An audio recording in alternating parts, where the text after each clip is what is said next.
Fala galera, beleza? Quem fala é o Anderson. Que hoje vou mostrar pra vocês, ó, no bastãozinho aqui no café. Vou mostrar pra vocês como é que tá também. Ouro jogado 20 gramas de adubo.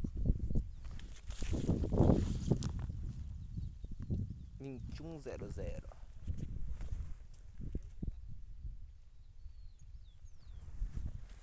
Pode ver, ó. Vamos ver como é que tá. De fora a fora. Começando a sujar de novo já, ó. Vou correr enxadinha aqui agora pra poder catar esses matinhos que tá nascendo.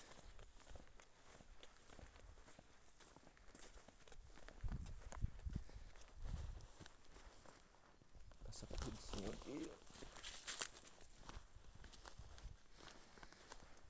Todo adubado. Espero que vai chover, ó. Como é que tá o tempo. Já deu uma chuvinha, agora se Deus quiser chove de novo. Mas a adubação tá feita aí. Como é que tá de fora a fora.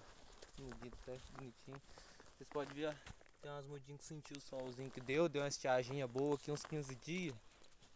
Aí como vocês podem ver, deu uma requeimada nas folhas do cafezinho.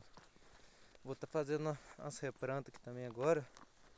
Semana que vem agora, vou fazer uma replanta aqui, mas eu mostro pra vocês também. Olha que eu preciso, tem duas.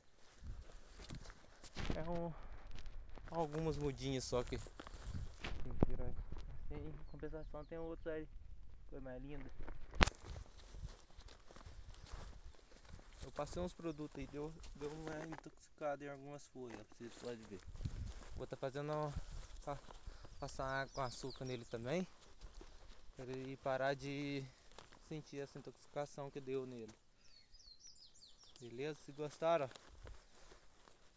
se inscreva no canal aí, deixa o like nesse vídeo aí, para mim poder entender que vocês estão gostando dos vídeos que eu tô trazendo para vocês, beleza? Então, gostaram?